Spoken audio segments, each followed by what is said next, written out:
오늘 아침 하나님 말씀 빌립보서 3장 10절부터 21절의 말씀입니다. 신약성경 321페이지 빌립보서 3장 10절부터 21절 말씀 제가 봉독하고 마지막 절 합독합니다. 내가 그리스도와 그 부활의 권능과 그 고난의 참여함을 알고자 하여 그의 죽으심을 본받아 어떻게 해서든지 죽은 자 가운데서 부활에 이르려 하노니 내가 이미 얻었다 함도 아니요 온전히 이루었다 함도 아니라 오직 내가 그리스도 예수께 잡힌 바 된 그것을 잡으려고 달려가노라. 형제들아, 나는 아직 내가 잡은 줄로 여기지 아니하고 오직 한 일, 즉 뒤에 있는 것은 잊어버리고 앞에 있는 것을 잡으려고 표대를 향하여 그리스도 예수 안에서 하나님이 위에서 부르신 부름의 상을 위하여 달려가노라. 그러므로 누구든지 우리 온전히 이룬 자들은 이렇게 생각할지니 만일 어떤 일에 너희가 달리 생각하면 하나님이 이것도 너희에게 나타내시리라. 오직 우리가 어디까지 이르렀든지 그대로 행할 것이라.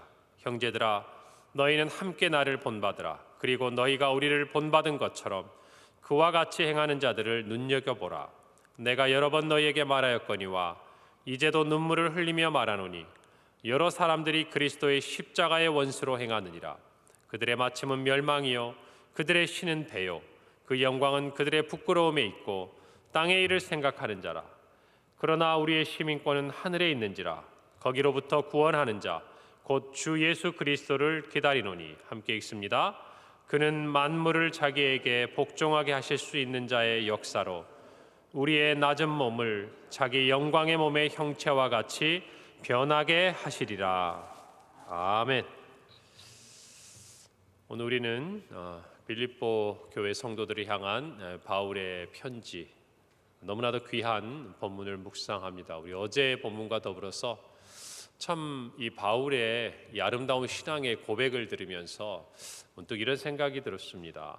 그가 정말 자기가 이제까지 가지고 있었던 모든 삶의 과거의 어쩌면 영광의 이야기일 수도 있고 또 자랑이 될 수도 있는 모든 것들까지도 그가 그리스도를 위하여 다 해로 여긴다라고 고백하고, 그리스도 예수를 아는 지식이 내게 가장 귀하기 때문에 다른 것들은 내가 배설물과 다름이 없다라고 고백하는 이 고백들은 바울의 여러 가지 편지에 있는 내용들을 본다 할지라도 자기 자신의 간증과도 같은 신앙 고백과도 같은 너무나 귀한 말씀인 것을 우리는 기억하고 있습니다. 그리고 우리도 그와 같이 본받고 따라가려고 우리의 삶에 하나님이 주신 것들을 붙잡는 것이 아니라, 또한 오늘 말씀에서 12절과 또 13절에 14절에 걸쳐서 있는 이 말씀처럼 그가 얻은 그 어떤 것이 아니라 앞으로 그에게 주어질 것들, 또 그가 얻었지만 그것들을 온전하게 하기 위한 그의 신앙의 어떤 발걸음, 그 부분에 대한 열정들을 우리가 확인할 수 있는 이 본문을 보면서 문득 이런 생각이 들어요. 지금 바울은 감옥에 있지 않습니까? 매여 있지 않습니까? 감옥에 있는 바울을 보면서 성도들이 근심하고 염려하고 그를 위해 기도하고 있지 않습니까? 어떻게 보면 우리의 삶에 힘들고 어려운 이 고난의 시간을 통해서 우리는 참 많이 성숙해지고 깊어지고 또 어쩌면 우리 자신을 돌아보게 되는 것 같아요. 우리가 평안하고 무엇인가 하나님의 은혜 가운데 있을 때 물론 감사합니다. 그리고 정말 하나님 주신 기쁨 안에 살아갑니다. 그러나 우리의 신앙에 있어서 많은 부분 성장하고 하나님을 더 깊이 알아가고 우리의 신앙의 실체가 무엇인지를 우리가 확인할 수 있는 그 자리는 대부분 우리가 원하지 않지만 고난의 시간인 경우가 많은 것 같아요. 그래서 보면 우리의 신앙에 우리 앞서간 선조들의 삶의 부분들을 본다 할지라도 형통한 가운데서 하나님을 위한 놀라운 고백을 드렸다, 이런 거는 별로 찾아보기 쉽지 않아요.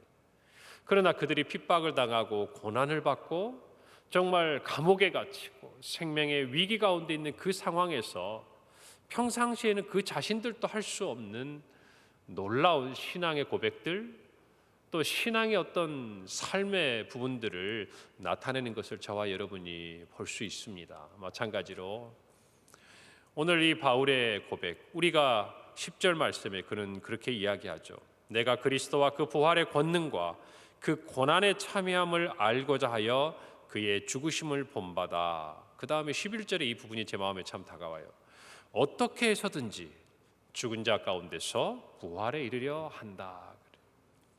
어떻게 해서든지 그 예수 그리스도의 십자가와 그 부활의 그 비밀과 영광을 내가 정말 맛보기 위해서, 조금이나마 그것을 깨닫기 위해서 나는 너희가 알듯이 이와 같이 감옥에 갇히는 것도, 또 어떠한 수고와 역경이라 할지라도 그것들을 견디고 여기까지 왔고 앞으로도 그렇게 할 것이라는 거죠. 어떻게 해서든지. 여러분, 이 말 속에 참 많은 게 담겨 있지 않습니까?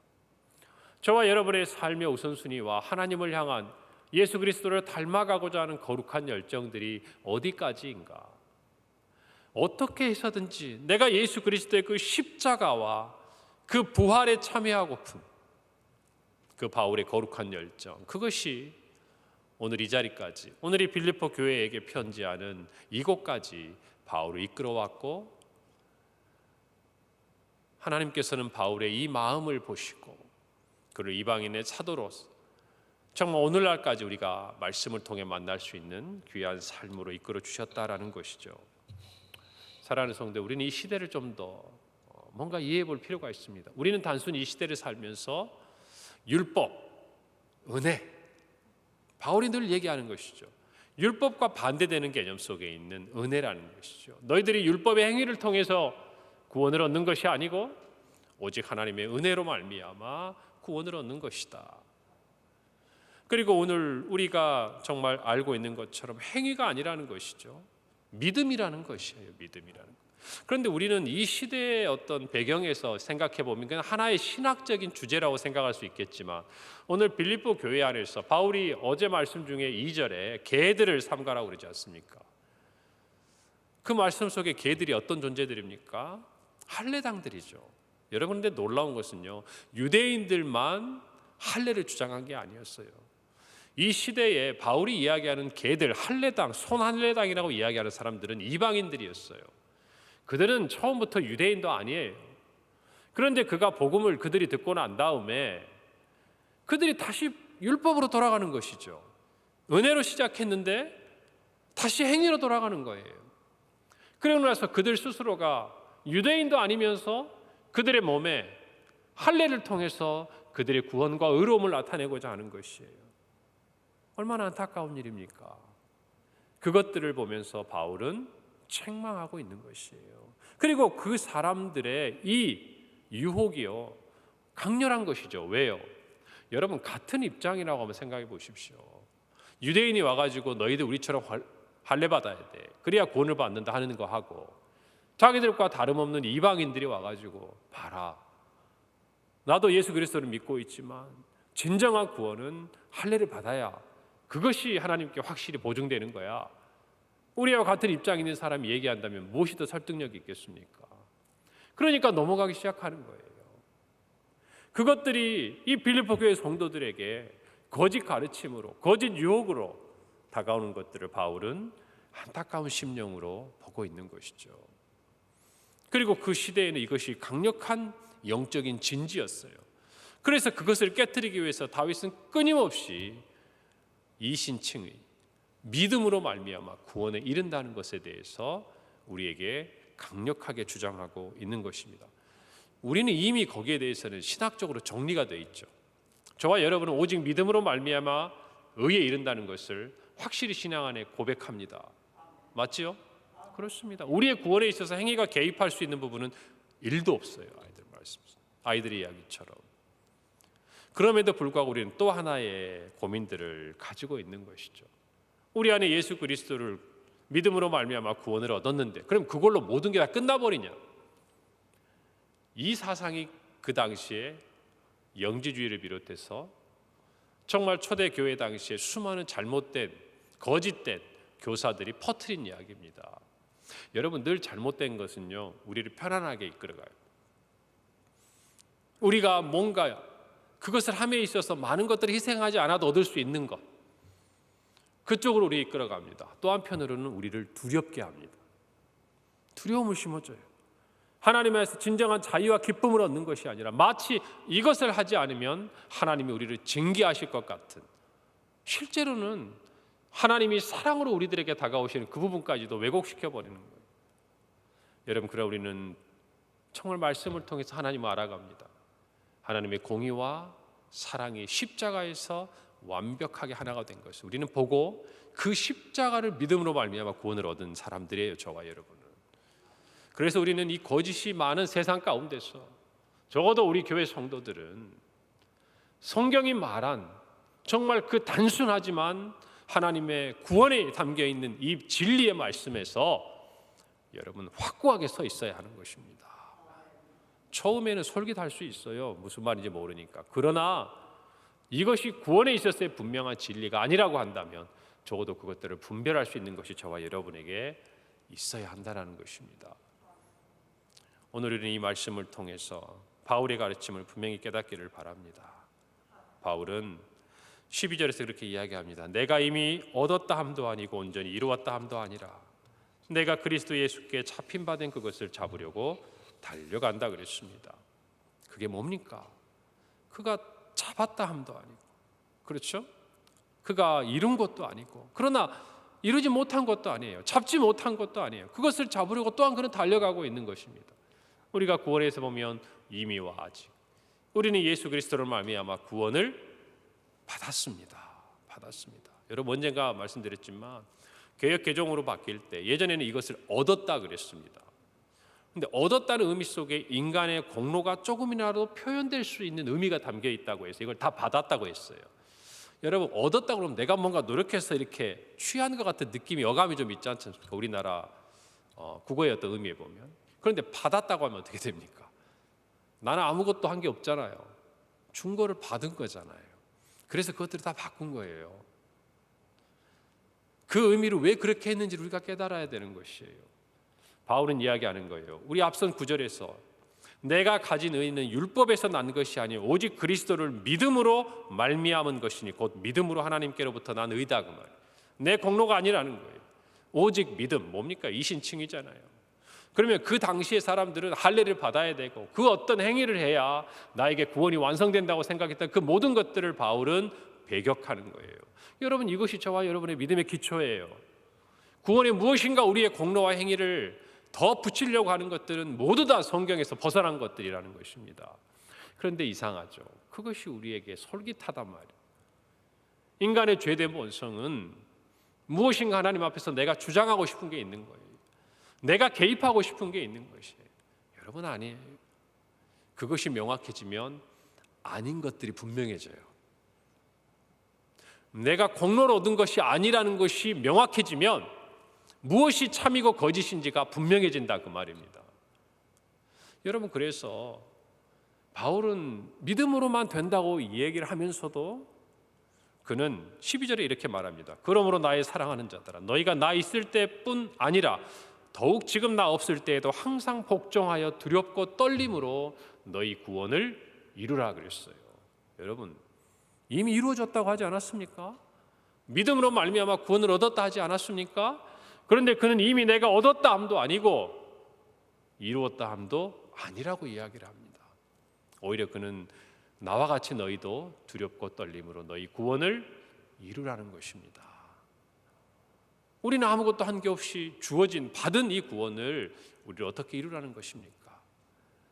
우리에게는 아직 이미와 아직이라는 이 중간에 있는 그 과정을 우리가 지나고 있는 거 아니겠습니까? 이미 구원을 받았지만 주님께서 다시 오실 그날까지 아직 그 구원의 약속을 가지고 이 땅에서 살아가고 있는 우리의 삶의 모습들, 이 땅에서 아직 오지 않은 예수 그리스도, 그리고 아직 부활의 그 영광스러운 몸으로 변화되지 않은 저와 여러분이지만 마치 그것이 현재 온 것처럼, 현재 우리가 가지고 있는 것처럼 이 땅에서 살아가고 있는 성도의 삶, 거룩한 성화의 과정, 여러분, 이것이 우리의 구원을 이루어 가는 것이에요.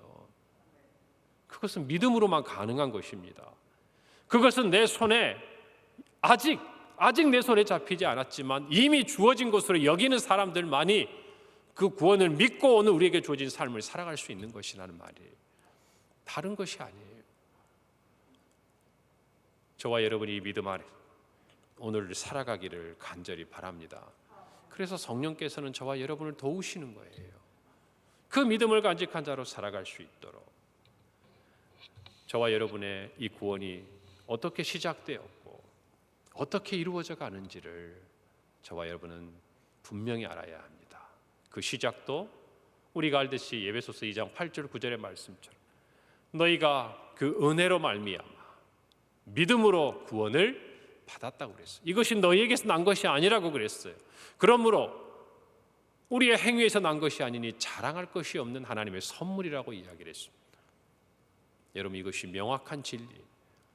오늘 저와 여러분도 이 말씀 안에서, 은혜 안에서 우리의 구원을 이해할 뿐만 아니라 우리가 구원을 이루어가는 이 과정도, 우리가 구원을 예수 그리스도를 믿음으로 말미암아 우리의 공로 없이 얻었듯이 우리는 성령의 도우심과 성령의 인도하심이 없이는 우리가 이 구원을 이루어가는 과정에서 아무것도 할 수 없는 존재라는 것을 알아야 합니다.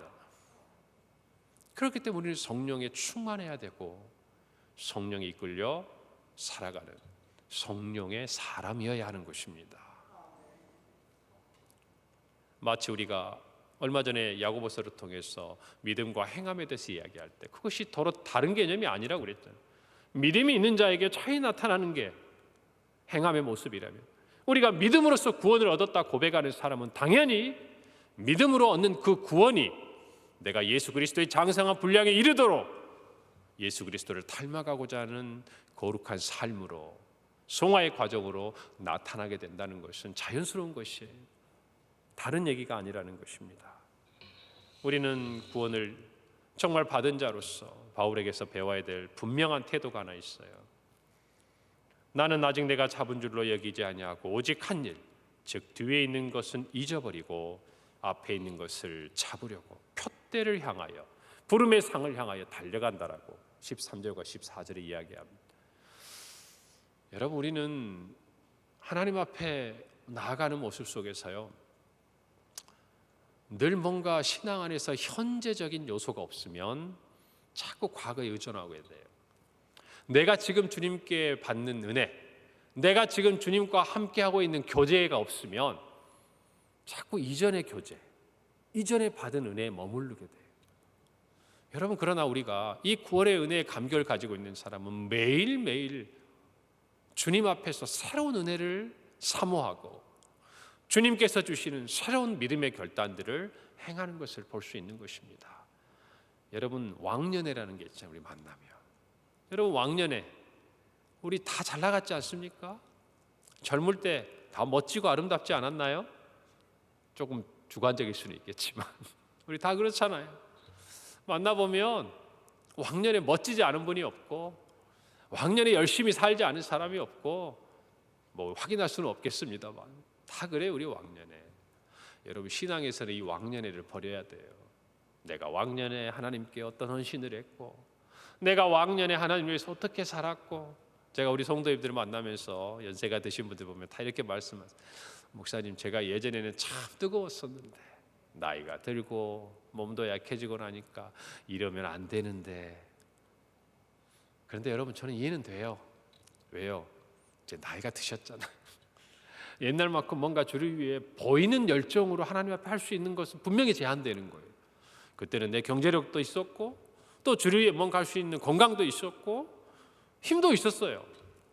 여러분, 그러나 그때는 그때 하나님께 드린 우리의 삶의 부분이 있고 지금은 나이가 들고 뭐 어쩌면 몸이 약할 수도 있고 또 경제적으로 어려울 수도 있지만 그 안에서 하나님께 드릴 수 있는, 또 하나님과 교제할 수 있는 우리의 신앙의 자리가 있는 것이죠. 여러분, 그러니까 오늘 제가 재밌게 표현했는데 왕년의 신앙을 다 버립시다.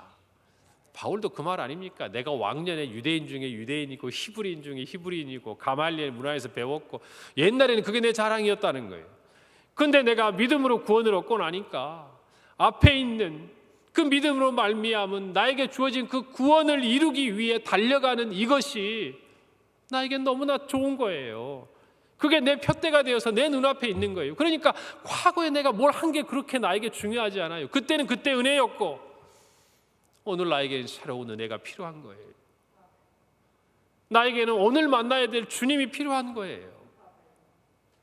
여러분, 그것이 신앙에 있어서 우리를 얼마나 자라게 하는지, 우리를 구원을 향한 정말 그 열정과 우리의 구원이 이루어지고 온전해지는 데 있어서 우리에게 얼마나 필요한 것인지 몰라요.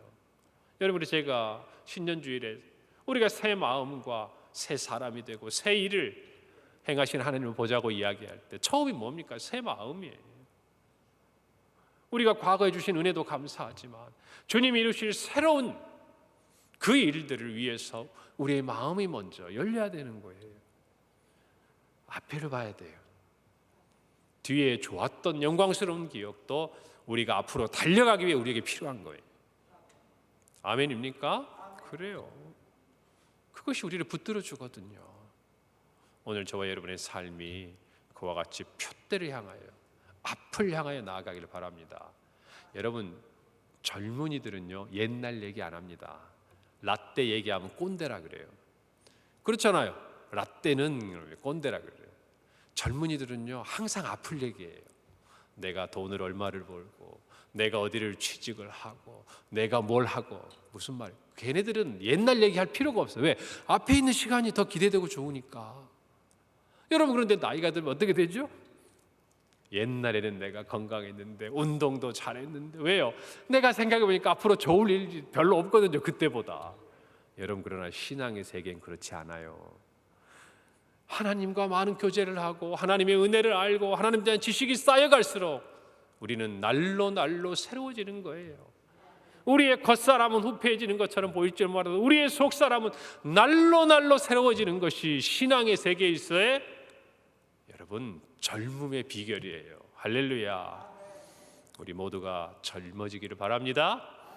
적어도 오늘 이 말씀을 듣는 저와 여러분과 우리 평강의 모든 성도들이 앞을 향해서 달려가면서 우리 이렇게 이야기합시다. 바울이 너희는 나를 본받으라. 그가 자기의 삶이 완전해서 본받으라는 게 아니에요. 나는 이렇게 앞을 보고 달려가고 있는데 너희들 이런 나를 본받으라는 것이에요. 구원을 이루기 위해 표대를 향해 달려가는 나를 본받으라는 것이에요. 그리고 함께 가자는 것이에요. 여러분, 이 말씀이 우리 모두에게 힘이 되고 오늘 하루를 살아가는 우리를 주님 앞으로 인도하는 약속의 말씀인 줄로 믿습니다. 기도합시다. 하나님 아버지, 은혜를 감사합니다. 정말 우리가 뒤에 있는 모든 것은 잊어버리고 오늘의 은혜를 사모하고 날로 왕년의 라떼는 신앙이 아니라 정말 표대를 향하여 앞의 것을 보고 달려가는 그 속사람이 날로 새로워지는 은혜를 경험하는 우리 성도들의 하루요 평생이 되게 하여 주옵소서. 감사드리고 예수님 이름으로 기도합니다.